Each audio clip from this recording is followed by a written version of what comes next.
Thank you, whoever it was.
Redhead, coming out.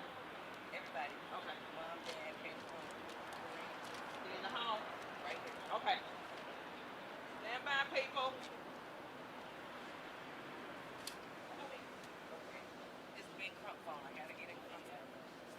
So it's gonna be coming out of the revolving door. Okay.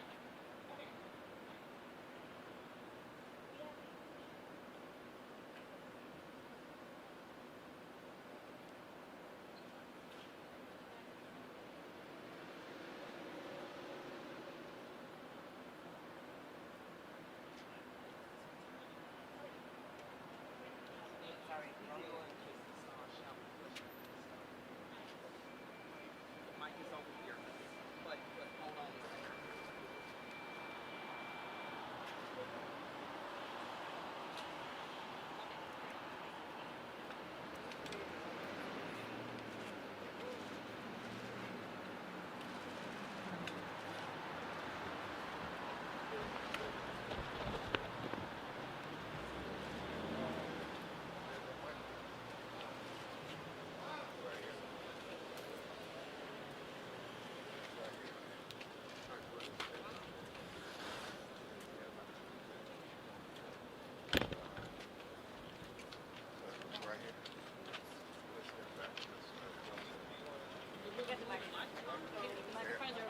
Let him sit up the microphone.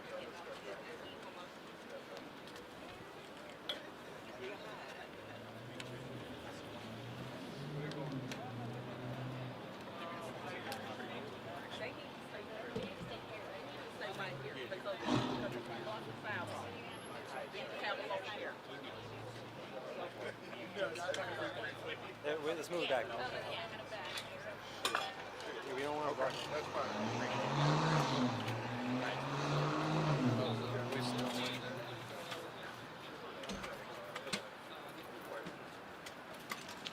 Y'all set up?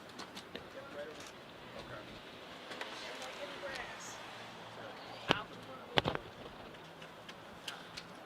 All right. Mic checks. Mic checks. Mic checks. Checking your mics. Checking your mics. We're all good. Waiting for everyone else. Got it. Yeah, we have it right there.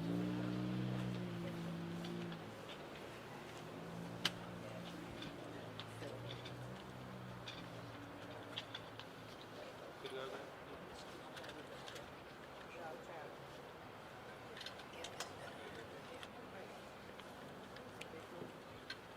That's not what you said, Jay. Okay, take your time, Jay. Is everybody ready?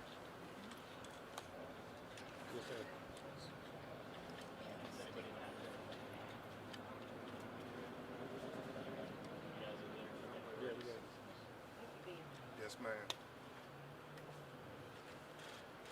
Good afternoon. I'm Attorney Ben Crump, along with Attorney Tony Romanucci and Judge Ernestine Dewis.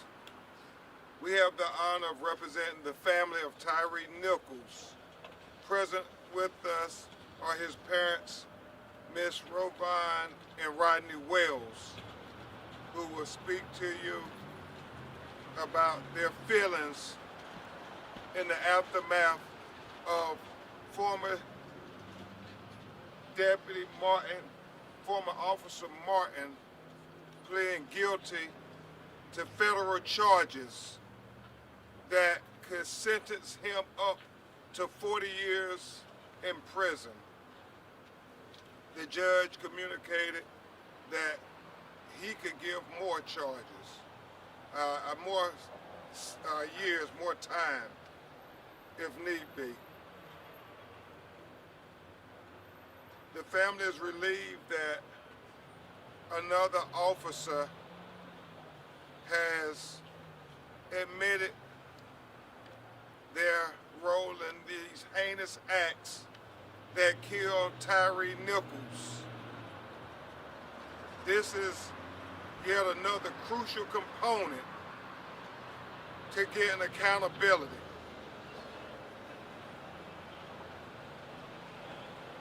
I would tell you, and I'll say it clearly, the dominoes are starting to fall. We expect the other officers to also do the same, because this is critical that we get justice and accountability. This is the worst pattern and practice that we've ever seen. At this time, you'll hear from my great co-counsel, Attorney Tony Romanucci, who's going to go into details about this pattern and practice. And then you will hear from the parents of Tyre Nichols and how painful this continues to be. But make no mistake about it, the dominoes are falling, and we believe the dominoes are going to fall all the way to the end, and that is going to be with full justice, holding all these officers and holding the city accountable for the Scorpion Unit policies that started from the top, and full justice, not half justice, not 3/5 justice, but full justice for Tyre Nichols. Yes, sir. Attorney Romanucci. Good afternoon. My name is Tony Romanucci, and thank you very much, Ben, and the Rovine Wells, Rodney Wells. Thank you so much for letting me be here. So I do have some notes because you heard some very, very important and absolute fulsome facts. But here's what I'm going to tell you. There are two tips of the sword that we see here. Tyre Nichols was one tip of the sword. Emmitt Martin was the other tip of the sword. Behind that tip of the sword, you can tell that Scorpion Unit, that man who pled guilty, who accepted responsibility, who admitted all those findings of fact, Tyre was not the only one. If you listen, if you heard those facts that the judge read off today, which included, amazingly, corrupt misconduct due to truthfulness, due to withholding of truth, false and misleading statements, cover-up on the use of excessive force. Listen to that, cover-up on the use of excessive force. That's what I'm talking about. That's only the tip of the sword here, folks. This Scorpion Unit, not only was it corrupt, it was corrupted from the beginning. It never should have been formed. Those officers should not have been on there. They were not supervised. He admits to striking Tyre Nichols and did not tell anyone about it. They're covering up their actions, not only on that night, but before then. If you read the allegations in our complaint, these factual findings are consistent and mirror the factual findings in the complaint that Ben and I filed on behalf of the family against Chief Saralyn Davis, against the city of Memphis, and against all those individual officers. You heard that they agreed that they hit Tyre with so many pieces and haymakers, and how they rocked him, and how they agreed amongst themselves to cover up what they did, because this was their modus operandi. This is how they did it on the Scorpion unit. And there was no supervision, which is a failure on the city of Memphis, as it is as much on those individual officers. You heard consistently how many acts of commission and omission occurred on that day.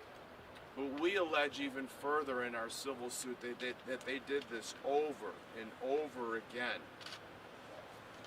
That's why when we talk about Tyre Nichols, what they did to him that night on January 7th at 8:30 was beyond tragic. It was horrific. And this whole city of Memphis, I know, cried for Tyre and for their family for what happened. But let me tell you, they reigned terror way before January 7th. This was not only one day. This was the bomb that finally exploded. And it breaks my heart to say that Tyre was on the receiving end of the Scorpion unit on that day. More importantly, he's pleading guilty in his official capacity under color of law. And what that means is he admits that he was working and operating as a Memphis police officer, that he wasn't acting outside the scope of his duties, as the defense has said that he was acting as a Memphis police officer, wearing a badge, a shield, carrying a duty belt and a gun, striping, saying that he was Memphis Police Department, and that it was his excessive and unreasonable force which caused Tyre's death. And to make it worse, he's pleading guilty to failing to intervene, meaning that there was a chance that Tyre could have been saved. But instead, what did they do? They smoked cigarettes. They made sure that they doused themselves with water to cool themselves off and get pepper spray out of their eyes. They yacked, they laughed, they talked while Tyre was laying on the ground, needing help. That's what they're pleading guilty to, folks. And that's the magnanimity of what we're dealing with here. That's why there's more than one tip of the sword here. Not only is it Tyre, but Emmitt Martin, Justin Smith, Desmond Mills, Demetrius Haley. They're all tips of the sword lined up behind. And so was this entire Memphis community on January 7th, lined up behind Tyre, being innocent victims of the Scorpion unit.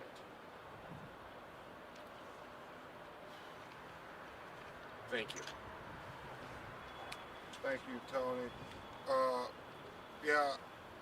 Pattern and practice. The blood is not only on the hands of these officers, the blood is on the hands of the Memphis Police Department.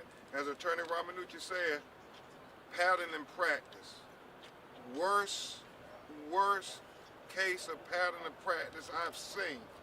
I mean, they had a policy, this Scorpion unit. You're going to hear testimony that officers were given the right to violate the constitutional rights of citizens who look like Tyre Nichols. The blood is not only on these officers' hands, the blood is on the Memphis Police Department and everybody who instituted the policy of the Scorpion unit. And it is emotional. And so, you're going to hear from Rovine Wells and Rodney Wells. They're going to speak from their heart. Attorney Ramanucci and I, we lawyers, we trained to deal with this. No parent is trained to deal with losing their child like this. And it doesn't get better over time. It doesn't. So please keep them in prayer. Ms. Rovine and Rodney Wells. Good afternoon. Good afternoon. I'm Rovine Wells, And I'm Rodney Wells. Tyre Nichols' mother. Today was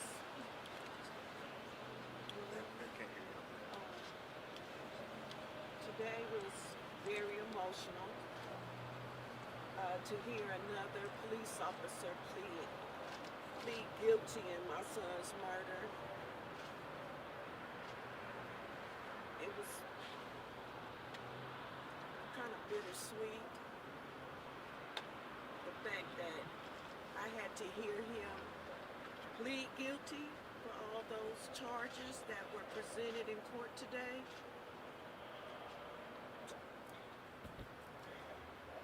But at that same token,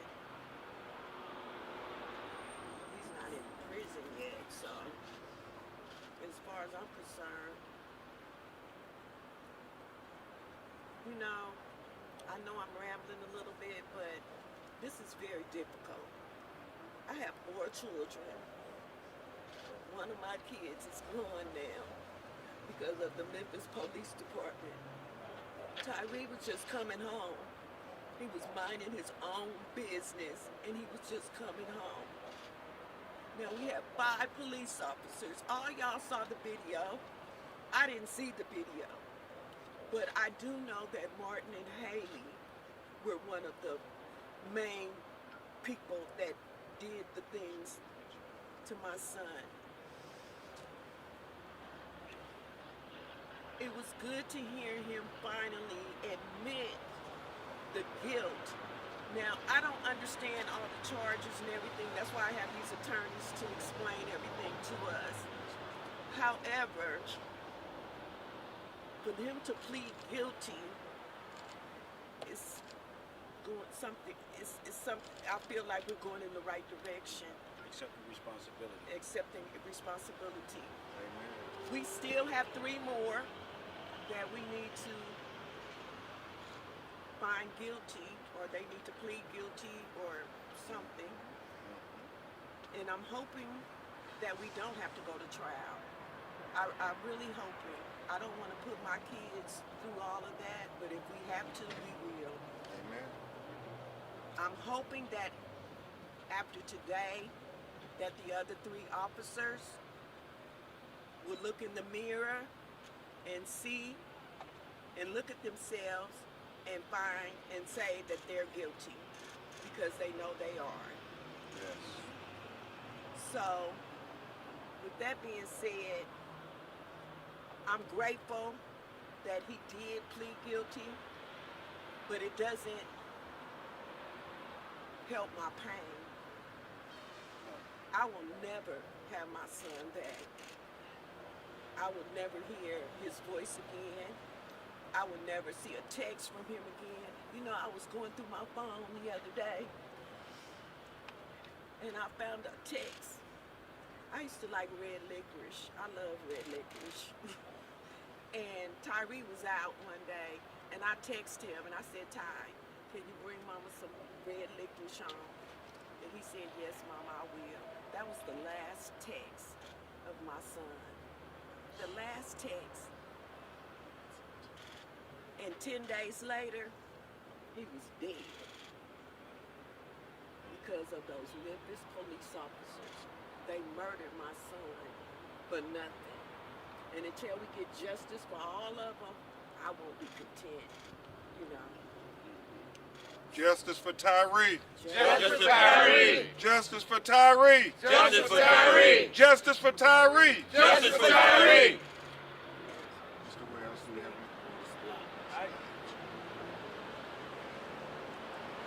I just wanted to say, like my wife said, today was bittersweet. We still have 3 more officers that need to be convicted or turn themselves or change their plea. Until then, we're still fighting. Yes, sir. We will fight until we get all 5 of those officers Yes, sir. charged and convicted Yes. and sentenced Yes. for the death of our son. Yes. Tell them right. But today was a good day, in our opinion, because we got one of the main characters to plead guilty. But the fight ain't over. No, it ain't. Fight ain't over. Especially Mr. Haley. We're giving you word. We're coming after you, my brother. We want to get a conviction from you. We would like to get a guilty plea. But if we have to go to court, we will. Amen. We're going to fight to the end. Yes. For justice. For justice. Justice for Tyre. Justice for Tyre. Justice for Tyre. Justice for Tyre. Justice for Tyre. Justice for Tyre. Thank you. Thank you. So we will try to take some of your questions, if you have any. Attorney Roman. 40 years on this guilty plea was the recommended sentence. It was a similar plea to the one that Desmond Mills took a little under a year ago, but a lot more time. How do you guys feel with 40 years as the recommended sentence as opposed to 15 that were recommended in Desmond Mills' case? I would say the Chauvin case for George Floyd got 22 years, 22 and a half to be precise. So if we get 40 years, we will be happy. Because it's another record-breaking sentence in our case.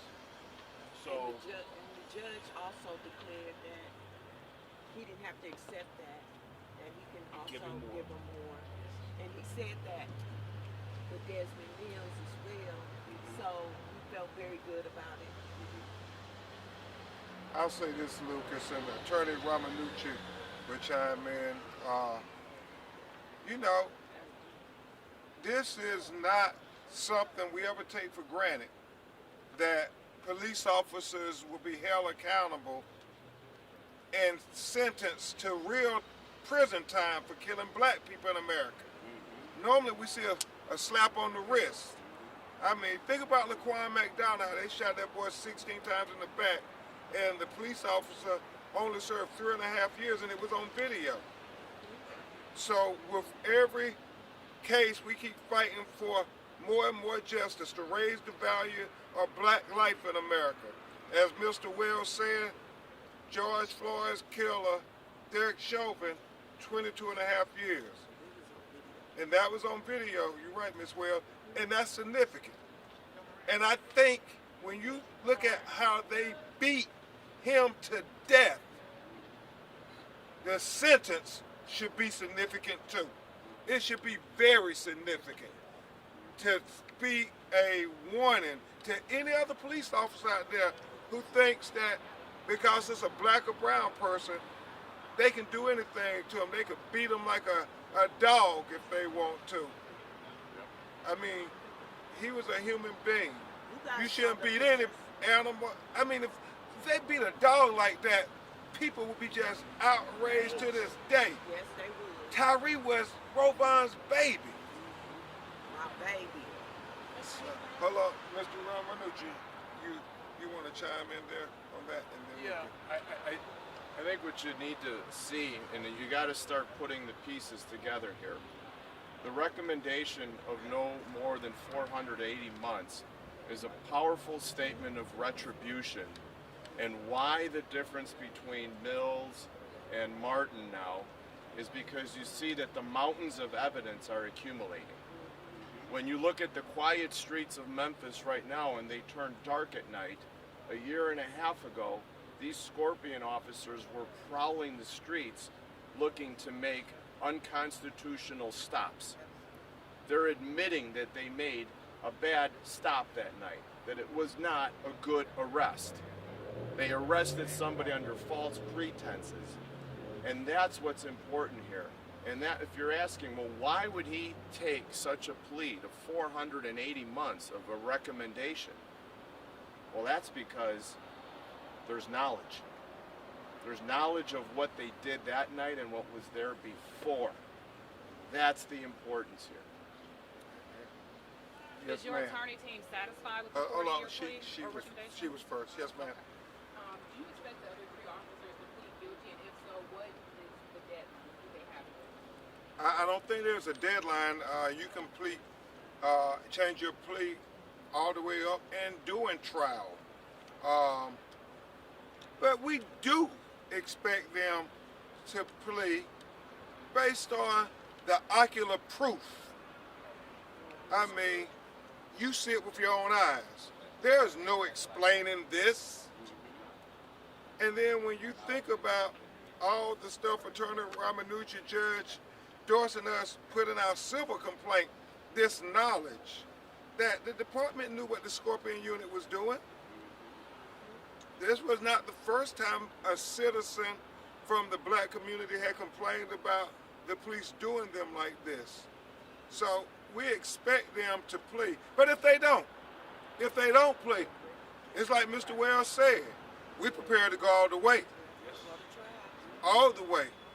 Tyre deserves it. Yes. Are you satisfied with the 40-year recommendation? Do you think it should be more, or is that Well, not great? I am always careful. I have been doing this long enough now until police officers are sentenced and put behind bars.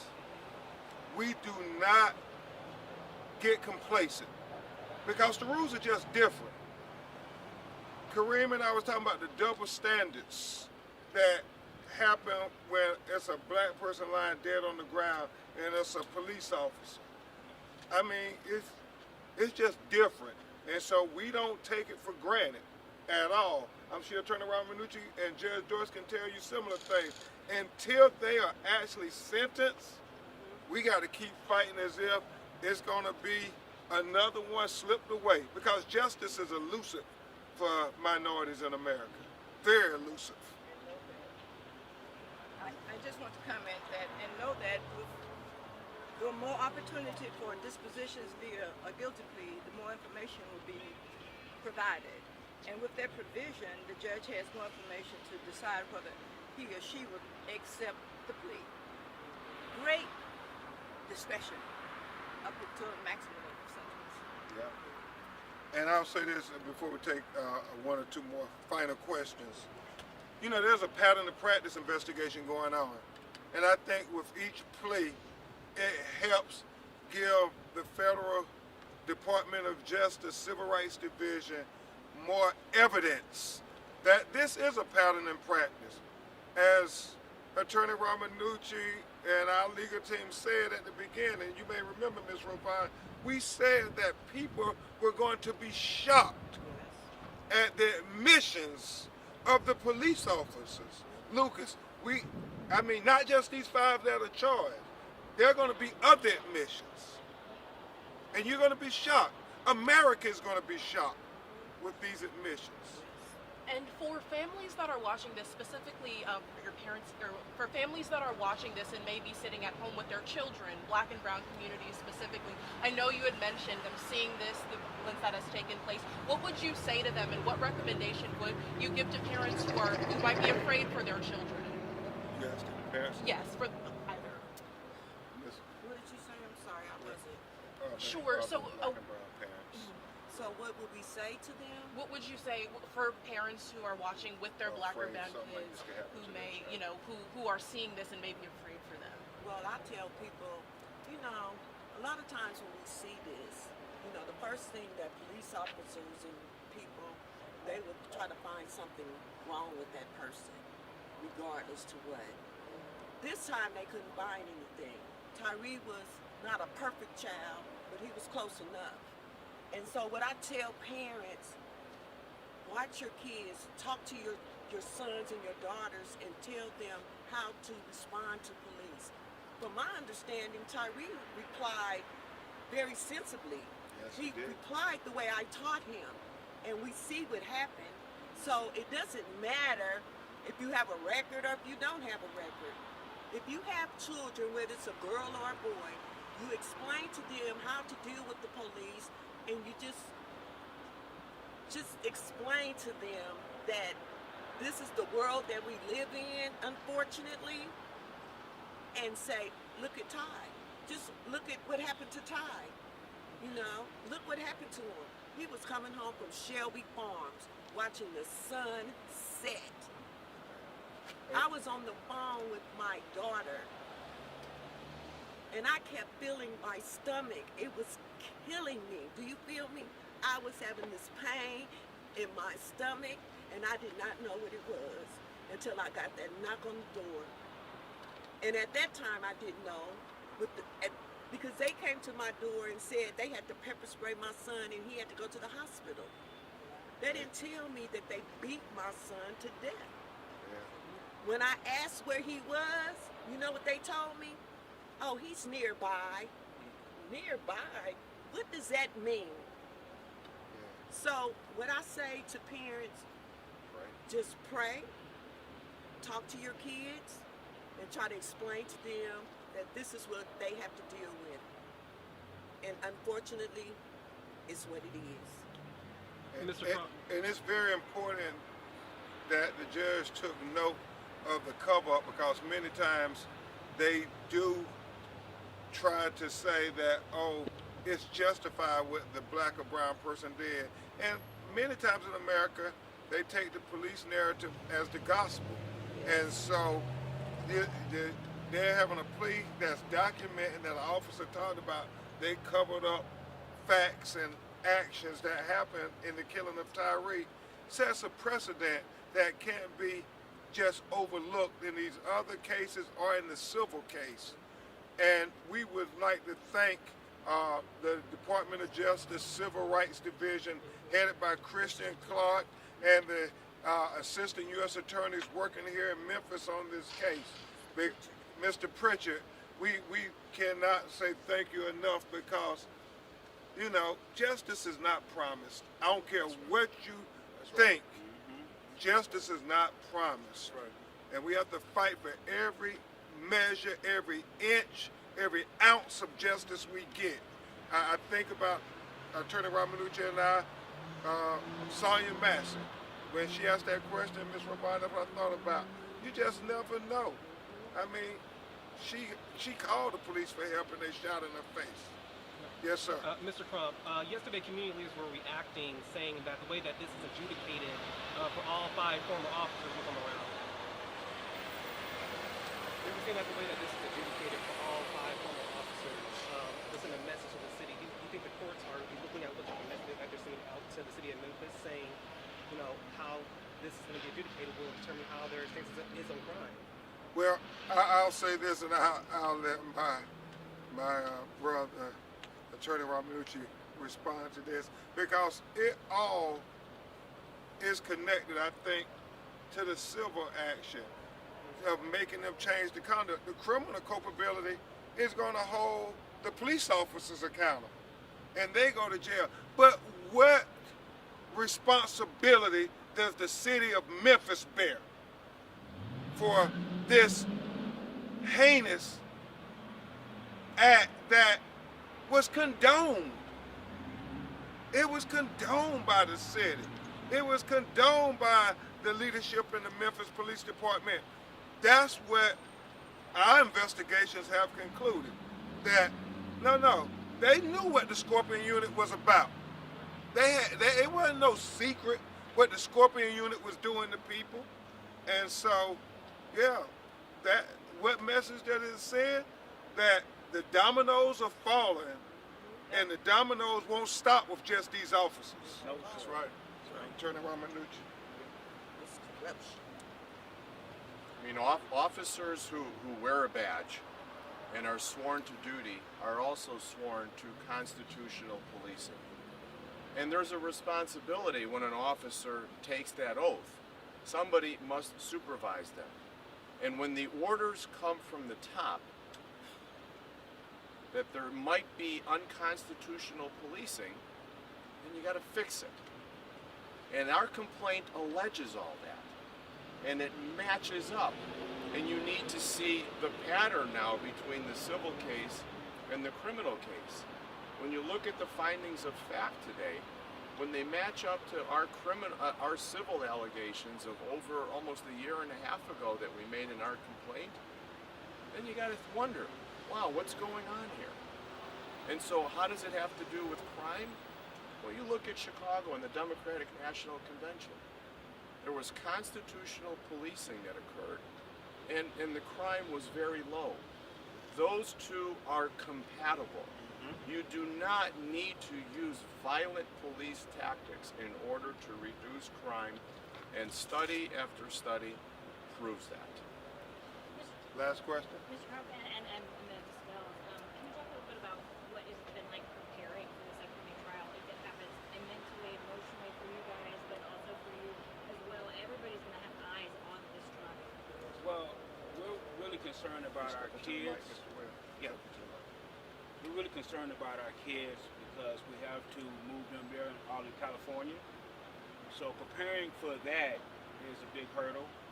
So if everything went our way, everybody would plead guilty and it wouldn't be a trial. But if we have to go to trial, then we'll be prepared for that too. So, that's the biggest hurdle with, preparing for a trial, basically, is the kids concerned and getting them here and getting us in our mental frame of mind. Ms. Robon, do you have anything? Well, just to piggyback off my husband, I know I have been doing some self-care mentally. I see a therapist once a week since this has happened. Amen. I've been ill. I've had a lot of different little things that have happened, since this all happened. So I've been going back and forth to the doctors and just trying to get myself mentally ready for all of this, because I've never had to deal with this. My husband and I, we sat here and we were saying, we were just sitting at home minding our own business, getting ready to watch a Lakers-Kings game, okay? And we get the knock on the door. And when they came to my door and said about Tyre, that was the last person that I would expect. All that stuff they said about my son, it was not true. So, the last 2 months, to answer your question, I've been just preparing mentally. Do you have any? I would say this. Our legal team tries our best to do everything we can to try to comfort and protect our clients. That's everybody involved.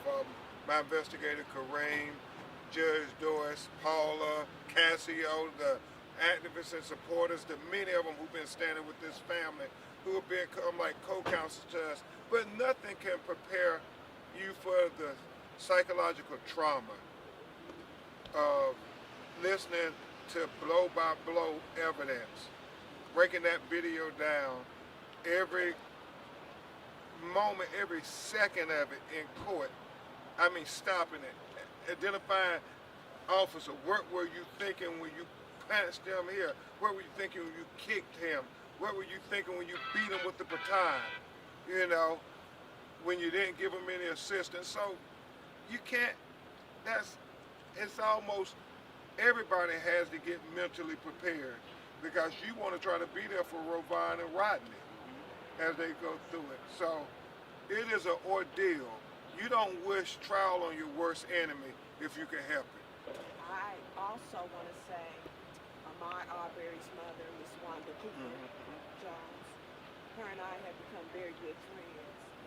And she has tried to prepare me for this situation since she has gone through it.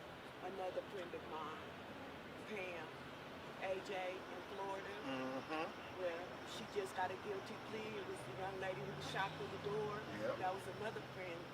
The mother is another friend of mine. So they've been preparing me and trying to prepare me on what's going to happen. Amen.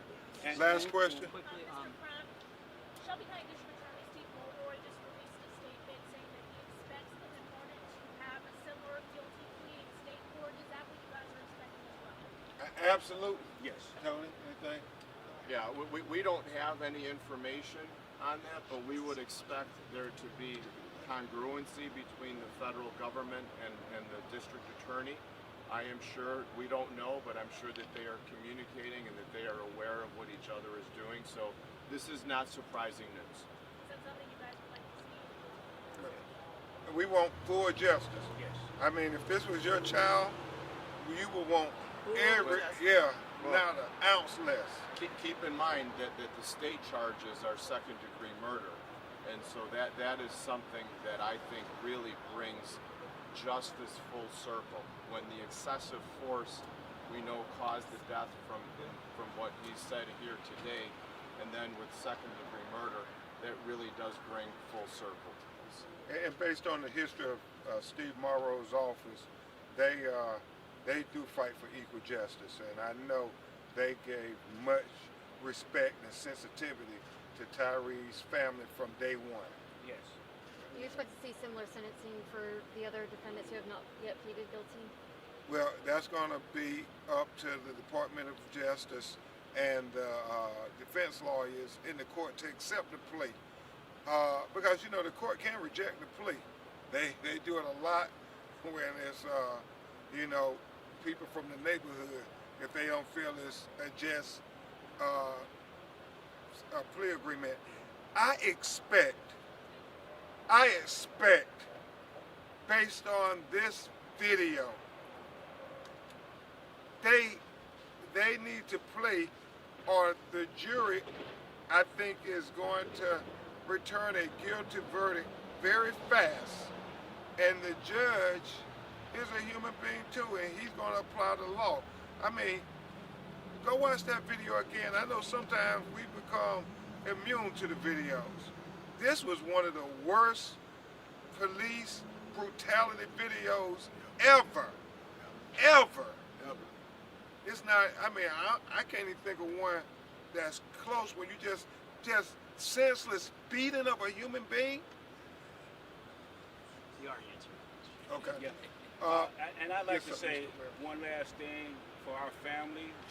We wanted to thank our legal team, from our attorneys, to Milroy, to everybody who's fighting for our case.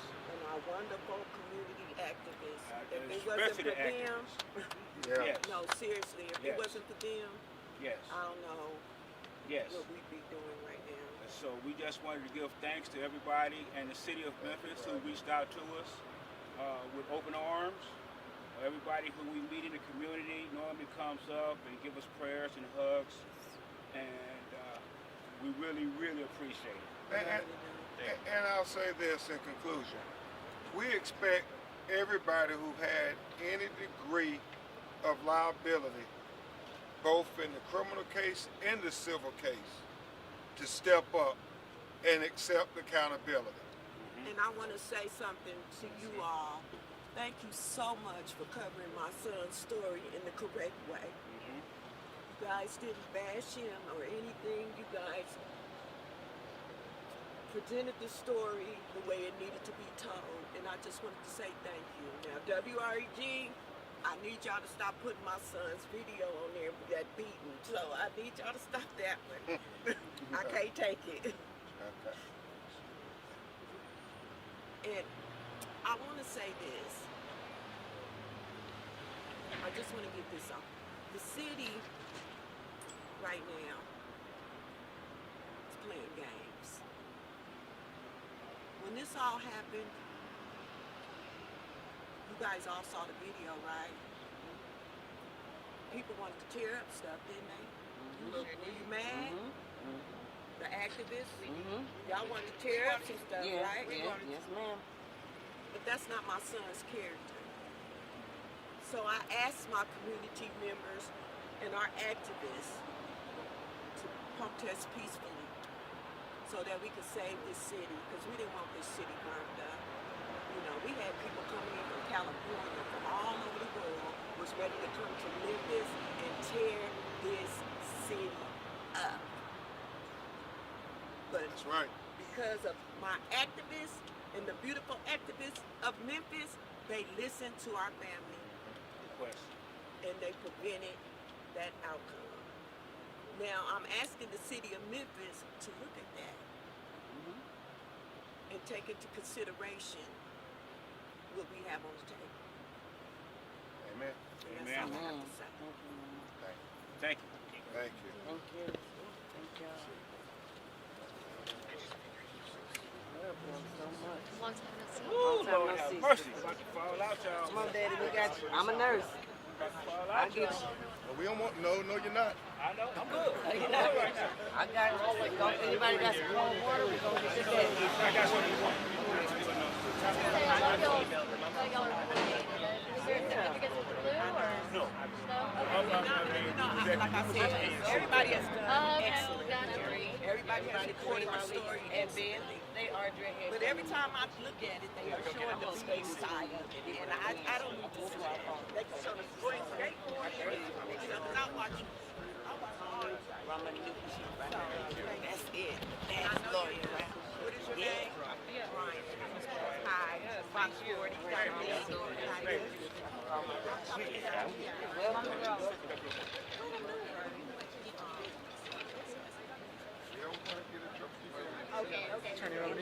Always a pleasure. So good to see you. Yeah, gonna head back now. See if I can make it. Thanks, everyone. Yeah, appreciate you. Appreciate you. Turner, we'll see you again. Yes, you will. You. I will not be scarce from this city. I'm a regular now. I haven't had the pleasure of meeting you, Mr. Baker, with the Oh, nice to meet you. Yeah, yeah. Thank you for your coverage and watching the stories. Yeah. Yeah. So you're in Chicago, right? I'm based out of Chicago.